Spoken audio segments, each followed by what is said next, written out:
और याद रखिएगा, अच्छी तरह नाराज मत होइएगा। नबी करीम ने फरमाया वो शख्स दयूस है जिसे इस बात की परवाह ना हो कि उसके घर में कौन आता जाता है।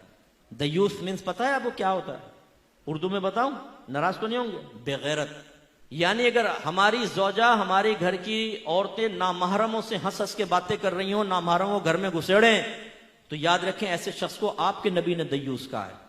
नामहरम कौन होता है? ये नहीं कि कोई अजनबी घर में मोहल्ले का लड़का घुस रहा हो, खालाजाद, फुप्पीजाद, चचाजाद, मामूजाद, इन कजनों से पर्दा है आपकी बीवी का, वो नामहरम है। इसी तरह लड़की का और खालू का पर्दा होता है, इसी तरह आपका और मुमानी का पर्दा है। इसी तरह अगर आपकी चच्ची खाला ना हो सकी, बाहर से आई है, तो चच्ची का और आपका भी पर्दा है। हमारे यहां कहां हो ये इसका ख्याल करते? अल्लाह के नबी पर्दे के अहकाम बयान फरमाए, और हमारी हालत यह है कि अगर हम इस तरह की बातें बयान करें तो ये औरतें हमारे खिलाफ बोलना शुरू कर देती हैं। अरे क्या हम गारों में छुप के बैठ जाए? दूध वाले से हंस के ये बातें कर रही हैं, पर सब्जी वाले से ये बातें कर निकल रही है, और वो मर्द देख रहे हैं, लेकिन हमारी गैरत ही सोई पड़ी है कि भाई तुम क्या कर रही हो? एक गैर मर्द के साथ दरवाजे पे खड़े होकर तुम बातें कर रही हो, शर्म नहीं आती? बीबी फातिमा रज़ी अल्लाह ताला अन्हा, जिगर गोशा रसूल का आलम यह था कि आपने अपनी खादिमा से पूछा, ये बताओ हबशा में लोगों को, औरतों को दफन कैसे किया जाता था? उन्होंने कहा कि हमारे ऐसा होता था कि चारपाई पे औरत को लिटाकर चारों तरफ एक कपड़े की डोली से बनाई जाती थी ताकि किसी की नजर ना पड़े, और फिर दफनाया जाता था।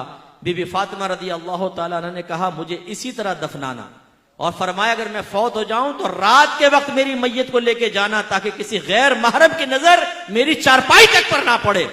वो बीबी फातिमा नबी करीम सल्लल्लाहु अलैहि वसल्लम की बेटी, तरबियत याफ्ता, ये कहे, और ये बीबी फातिमा को मानने वाली, उनकी न्याज़ें खाने वाली, ये कहे कि हम पर्दा नहीं करेंगी, और घर का वो सरपरस्त बेवकूफ किस्म का वो कहता है कि जी मैं परमिशन देता हूं तुम बगैर पर्दे के घूमो फिरो। यानी कितनी बहनें मुझे ऐसी मिली जो ये कहती हैं कि हमारे शौहर ये कहते हैं कि मेरे दोस्त आए, रिश्तेदार आए, बिला पर्दा सामने बैठो।